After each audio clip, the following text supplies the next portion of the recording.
இன்றே சப்ஸ்கிரைப் செய்து உங்கள் ஃபேவரட் ஷோகளை காணுங்கள். பொண்ணுங்களை மரியாதையோட நடத்துறவரு அவர் அதை பண்ணிருக்க மாட்டாரு. அத நான் உறுதியா நம்புறேன். குற்றச்சாட்டப்பட்டவனோட பொண்டாட்டி அவனுக்கு ஆதரவா தான் பேசுவாங்க. ஆனா தப்பு பண்ணலன்னு நிரூபிக்கிறதுக்கு ஆதாரம் வேணும். ஆதாரம் இருந்தா பேசலாம். தப்பு பண்ணது யாரா இருந்தாலும் அவங்களுக்கான தண்டனை கிடைச்சுதான் ஆகணும். ஐயோ மாயா, நியாயம்னு வந்துட்டு அவர் சொந்த பந்தம் எதையுமே பார்க்க மாட்டாரு மாயா. இப்ப என்ன பண்றது? பயப்படாதீங்க பெரியம்மா, பாத்துக்கலாம். நடந்த தப்ப கண்ணால பார்த்ததா இவர் சொல்றாரு. அதுக்கான சாட்சியா இதை நான் எடுத்துக்கிறேன். அத அடிப்படையா வச்சுதான் தப்பு பண்ணவனுக்கு தண்டனை கொடுக்க முடியும்.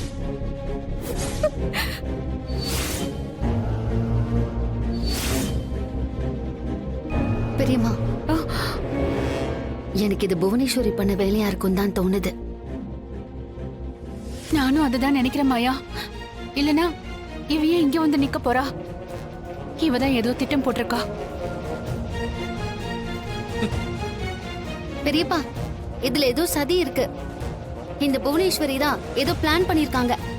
ஆமாங்க, இவதான் நம்ம குடும்பத்தை அவமானப்படுத்துறதுக்காக தேவையில்லாம கதிர் மேல பழி போட பாக்குறா. ஜானகி, என்ன பேசிக்கிட்டு இருக்க? நானா உன் மருமகனை ஒரு வீட்டுக்குள்ள போய் அந்த பொண்ணு குளிக்கிறத பார்க்க சொன்னேன்?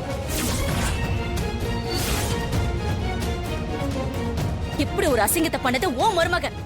உடனே பழிய ஏன் பக்கம் திருப்ப பாக்குறீங்க? ஊர்ல பஞ்சாயத்து நடக்குதுன்னு தான் வந்தேன்.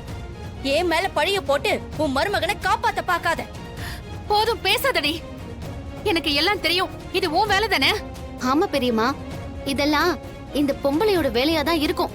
ஏய், நான் இதுல என்ன பண்ண? அதுக்கு உன்கிட்ட ஆதாரம் இருக்கா? நிரூபிக்க முடியுமா உன்னால? எங்க குடும்பத்தை பழி வாங்க உன் அண்ணன் பையனை மறைச்சு வச்சவதானே நீ? கண்டிப்பா இதையும் நீ தான் பண்ணிருப்ப. ஏய், இது உங்க வீடு கிடையாது. பஞ்சாயத்து நடந்துகிட்டு இருக்கு. மத்த யாரும் இதுல பேச வேண்டாம். அம்மா இருங்கம்மா, ஐயா விசாரிச்சுக்கிட்டு இருக்காருல, எதுக்கு இப்படி ஆளாளுக்கு பேசிக்கிட்டு இருக்கீங்க? அப்பா,